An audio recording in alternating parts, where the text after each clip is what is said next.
Semuanya, nama aku Jacinta Natmaja, aku dari kelas 12 IPS 2, dan sekarang aku akan menjelaskan tentang peristiwa D-Day. Sebelum kita masuk ke penjelasan yang lebih dalam, kita harus tahu dulu nih, apa itu D-Day. D-Day merupakan suatu peristiwa invasi terbesar di sejarah militer dunia. Pendaratan ini dilakukan dengan kode Overlord, dilakukan oleh pasukan sekutu yang mendarat di pantai Normandia, Prancis, yang pada saat itu bangsa Jerman sedang menguasai Eropa Barat. Jadi tujuan dari invasi ini adalah untuk mengambil alih kembali wilayah Eropa Barat dari tangan Jerman. Invasi ini dilakukan pada tanggal 6 Juni 1944 oleh bangsa sekutu. Yang pertama adalah Perang Dunia Kedua dan juga dominasi Nazi Jerman. Pada saat itu Nazi Jerman sedang dipimpin oleh Adolf Hitler. Pada saat itu juga kondisinya Nazi Jerman berhasil menguasai hampir dari seluruh wilayah di Eropa. Contohnya itu seperti Belgia, Norwegia, Belanda, Prancis, dan lain-lain.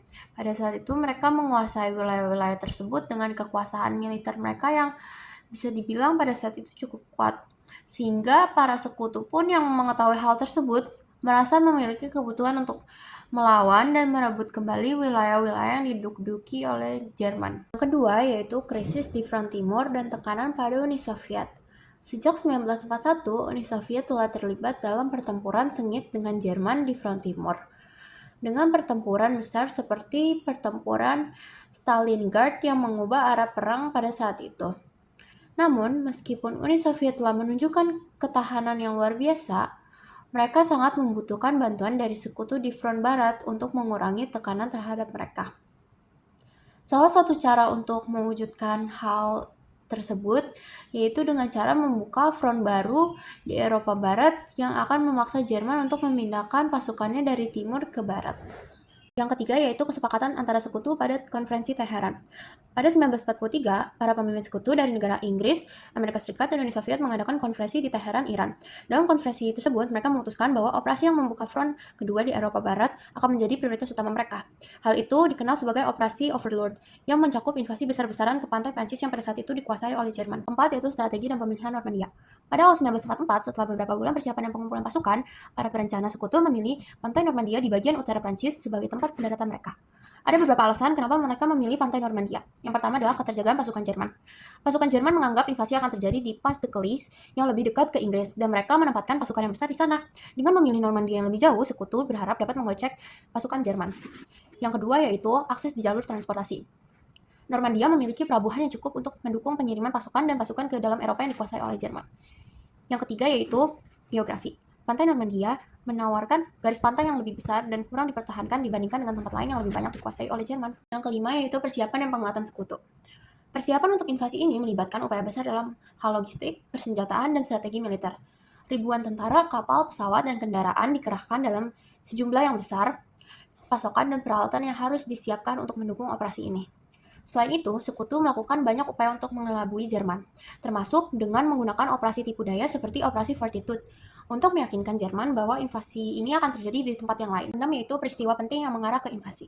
Sebelum D-Day, sekutu sudah berhasil meraih sejumlah kemenangan strategis yang memperkuat posisi mereka. Pertempuran di Italia 1943 setelah merebut Sisilia dan sebagian besar Italia, pasukan sekutu semakin mendekati Prancis. Lalu pembebasan Prancis Selatan. Pendaratan pasukan sekutu di Provence pada tahun 1944 pada bulan Agustus memberikan dorongan penting untuk membuka jalan menuju utara menuju Normandia. Yang terakhir yaitu serangan D-Day pada 6 Juni 1944. Pada pagi hari, tanggal 6 Juni 1944, sekitar 156 tentara sekutu yang berasal dari negara Amerika Serikat, Inggris, Kanada, dan negara lainnya melakukan pendaratan di 5 pantai di Normandia, yaitu di Utah, Omaha, Gold, Juno, dan Sword.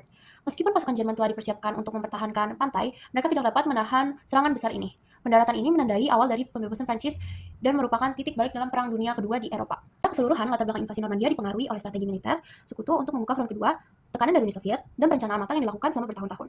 Invasi ini akhirnya berhasil melalui dan memulai pembebasan Eropa Barat dan mengarah pada kekalahan Nazi Jerman. Yang pertama yaitu pembebasan Eropa Barat. Salah satu dampak terbesar dari invasi Normandia adalah dimulainya proses pembebasan Eropa Barat dari pendudukan Jerman. Dengan mendaratnya pasukan sekutu di Normandia, sekutu berhasil membuka front kedua yang memberikan tekanan besar pada Jerman. Hal ini mempercepat proses pembebasan Prancis dan negara-negara lain yang telah dikuasai oleh Nazi Jerman. Pada 25 Agustus 1944, Paris berhasil dibebaskan dari kekuasaan Jerman yang menjadi simbol penting dari kemenangan sekutu, yaitu kehilangan wilayah oleh Jerman. Invasi Normandia memaksa Jerman untuk memindahkan pasukan mereka dari front timur yang menghadapi Uni Soviet ke front barat untuk mempertahankan wilayah yang baru saja diserbu. Hal ini membuat pasukan Jerman terpecah dan semakin sulit untuk mempertahankan dua front sekaligus. Seiring dengan pembebasan wilayah-wilayah di Eropa Barat, Jerman kehilangan kontrol atas sumber daya penting dan posisi strategis di kawasan tersebut. Ketiga yaitu percepatan kekalahan Jerman. Invasi Normandia memberikan dampak yang sangat besar terhadap moral dan kemampuan bertahan Jerman. Setelah invasi, pasukan sekutu terus mendorong pasukan Jerman mundur, dan pada akhirnya mereka sampai ke Jerman pada 1945. Keberhasilan invasi mempercepat runtuhnya rezim Nazi yang membawa perang di Eropa menuju akhir. Keempat yaitu penguatan kerjasama sekutu. Invasi Normandia juga memperkuat kerjasama antara negara-negara sekutu, khususnya antara Amerika Serikat, Inggris, dan Kanada. Kolaborasi yang terjalin selama perencanaan dan pelaksanaan invasi menunjukkan kepentingan koordinasi yang solid dalam menghadapi ancaman global. Keberhasilan invasi ini membuktikan bahwa meskipun ada perbedaan politik dan militer di antara negara-negara sekutu, mereka mampu bekerja sama untuk mencapai tujuan bersama. Pertama yaitu peningkatan kepercayaan diri sekutu. Keberhasilan dalam invasi Normandia ini memberikan dorongan besar bagi moral sekutu. Pasukan sekutu yang semula menghadapi kesulitan besar di sepanjang perang, terutama dalam menghadapi serangan dari Jerman, kini merasa lebih percaya diri setelah mampu melakukan operasi besar seperti The Day ini.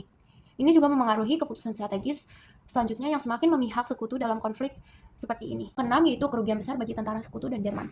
Meskipun The Day ini dianggap sukses besar bagi sekutu, namun invasi ini juga menimbulkan korban jiwa yang sangat besar. Di sisi sekutu, lebih dari 425.000 jiwa tewas atau terluka dalam pertempuran, termasuk banyak tentara dari Amerika, Inggris, dan Kanada. Di pihak Jerman, meskipun mereka tidak dapat menahan serangan, korban mereka juga sangat banyak. Dengan ribuan pasukan yang tewas atau ditangkap, kerugian besar ini menunjukkan seberapa sulit dan mahalnya perang ini bagi kedua belah pihak. 7. Perubahan dalam Perang Dunia II. Invasi Normandia menandai titik balik dalam Perang Dunia Kedua, yang secara efektif memulai runtuhnya kekuasaan Nazi di Eropa Barat. Setelah invasi ini, sekutu melanjutkan serangan ke wilayah Jerman dan akhirnya mencapai Berlin pada 1945. Hal ini membuat Jerman tidak dapat lagi bertahan pada 7 Mei 1945. Jerman menyerah tanpa syarat, mengakhiri Perang Dunia II di Eropa. 8 yaitu peningkatan posisi Amerika Serikat. Bagi Amerika Serikat, invasi Normandia juga menjadi titik penting dalam memperkuat posisi mereka sebagai kekuatan global utama. Keberhasilan Amerika Serikat dalam operasi besar ini menunjukkan kemampuan militernya dan meningkatkan pengaruh mereka dalam politik dunia pasca perang. Invasi ini juga menjadi dasar bagi pengaruh Amerika di Eropa setelah perang berakhir. Itu perubahan dalam strategi militer. Invasi Normandia juga memberikan pelajaran penting dalam hal strategi militer, terutama dalam hal pendaratan amfibi besar-besaran dan penggunaan kekuatan udara dan laut yang efektif.